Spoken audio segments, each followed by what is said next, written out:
In 1916, there was a ship called the Great Bear that took off on its maiden voyage and was touted as the best and staunchest ice ship around. I'm going to talk about what occurred on its maiden voyage, how they ended up shipwrecked for over 2 weeks, and what eventually happened to them. Let's explore. The island we're going to be focusing on today is this one right here called St. Matthew Island, and there's also tiny little islands down here called Pinnacle Rock and Lassen Rock. A couple of you commented about these places, and that's what led to me looking into this and finding this mostly forgotten story of the shipwreck. First of all, let's do a brief history of this island. Unlike a lot of these other islands in the Bering Sea, St. Matthew Island doesn't actually appear to have much of a long-term human presence before the 1800s. Only a couple things have ever really been found there, evidence of a pit house, and stories from the Aleut and Yupik about people who were traveling between islands and got really blown off course onto St. Matthew, but only stayed for a short stay as well. In 1766, Lieutenant Ivan Sind of the Russian Navy believed he was the first one to discover this island, and was the one to come up with the name St. Matthew.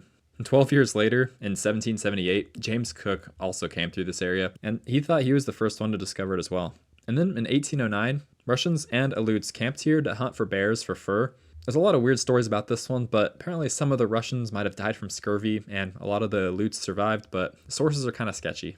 In 1944, reindeer were introduced to this island, and they quickly multiplied to over 6,000 by the 1960s on just this small island. But then 2 years later, almost all of them died off. This is one of the most classic examples of overpopulation and what can happen if you introduce a species to a place with very little predators. But most of the history online is focused on St. Matthew Island, but I wanted to see if there's anything going on down here on Pinnacle Rock or even Lassen Rock.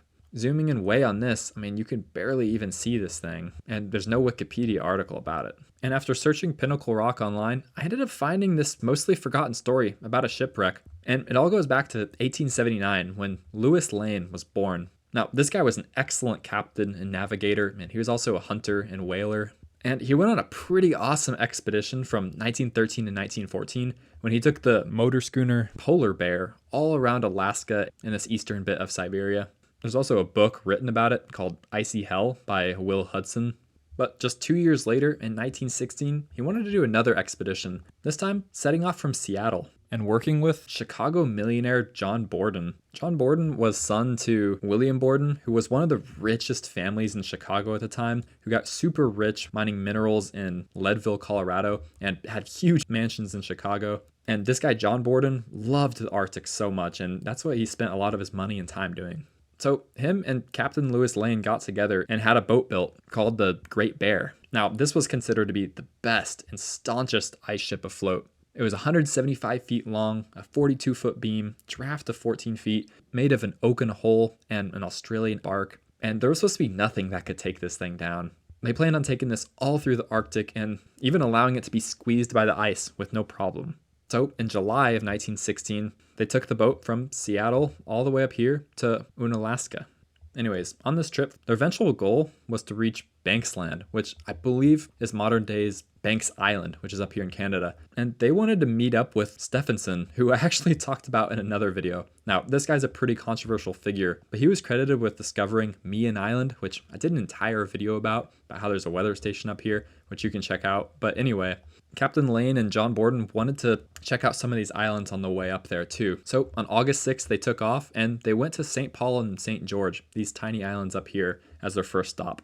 Weirdly enough, when they're at these small little islands, they actually found a bottle washed up ashore that stated that someone was shipwrecked up on St. Matthew Island. So while the original plan was not to go to St. Matthew, they just wanted to go straight up here to Nome, Alaska, which was a booming gold mine town at the time. They decided to make a pit stop so they could look for this shipwrecked person. They had a crew of 21 people and 275 tons of merchandise worth $50,000, which is over $1.4 million today. And their boat was worth about $80,000 or $2.3 million. On August 10th, they set out from St. Paul and St. George up to St. Matthew, and they quickly hit really dense fogs and northerly winds. It was really hard to navigate back then. They didn't have GPS, obviously. While there was a lot of fogs, the only measurements they were able to get were soundings, which I believe means to check the depth of the water under them to determine the position of the ship. They also used a concept called dead reckoning to get to St. Matthew. Basically, from what I can tell, it's where you use your current position and your speed and direction to estimate how far you will be given a certain amount of time. So if you take off on a heading straight towards St. Matthew, and you calculate your speed as you're traveling, you can tell how long it's going to take until you reach the island, and then whenever you hit that time, you know you're there. One of the biggest problems with Dead Reckoning, especially in water, if you somehow drift a little bit and you don't know your exact heading, well, you'll be completely off of where you think you're going. And that ultimately led to their downfall here. Obviously, it's a lot more complicated than that, and Dead Reckoning is similar to the method that Amelia Earhart actually used on her final voyage from Papua New Guinea when she wanted to reach Howland Island, although it wasn't much more complicated than that, and there was a bunch of other things going on. But anyways, they were using Dead Reckoning, and they thought that by sunrise they would land on St. Matthew Island. Well, at 1 a.m., one of the people that was looking out all of a sudden yelled, "Hard to starboard!" And then they immediately hit a rock. They ended up hitting this one down here called Pinnacle Rock, which is a really tall rock that's just sticking out of the water. As soon as they hit it, they spent hours getting their smaller boats ready and getting some supplies on there. And when the weather cleared up in the morning, they took those smaller boats and they headed up here to St. Matthew Island. They went to a beach where there was fresh water and driftwood, presumably this one or possibly this one on the right, and described the island as a dismal patch of land in the Bering Sea, absolutely treeless and covered only with thick reindeer moss and bunches of short, tough grass. So not exactly a beach vacation or a place with a bunch of coconuts or other fruit that they can eat.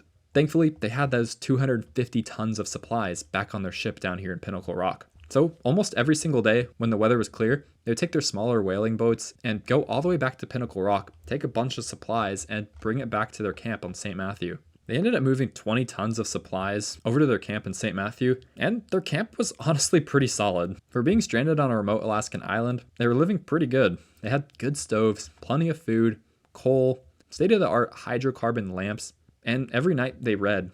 Two of the women with him, Melba and Carolina, would sing every night, and they even had a phonograph and would play records. They even had motion picture cameras, which they used to take a few pictures of their camp.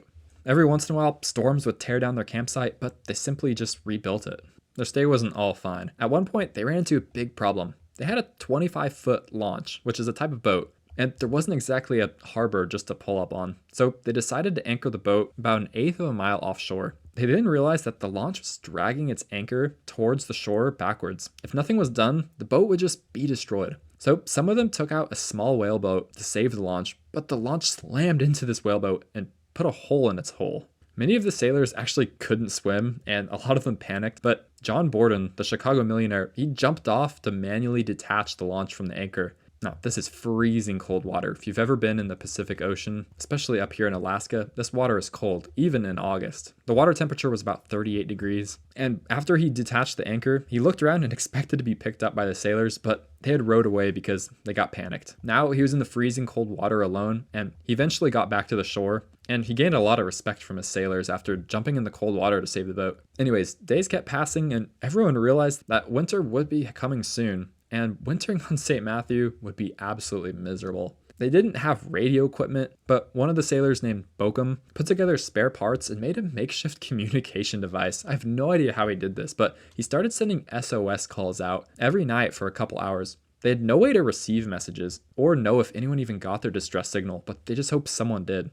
At a certain point, they were out here for 10, 11, 12 days, and they were starting to get super restless. They had only a limited supply of ham, and their cook decided to conserve the ham by serving it only twice a week. At one point, some of the sailors actually pulled their knives out because the tensions were so high about the ham, but thankfully no one was hurt. About 2 weeks in, Captain Lane and John Borden were making a plan to just go up to Nome in one of their smaller boats. This would have been a journey of about 400 miles, and they calculated that they had enough gas to make it about halfway, and then would just rely on sailing to get them the rest of the way.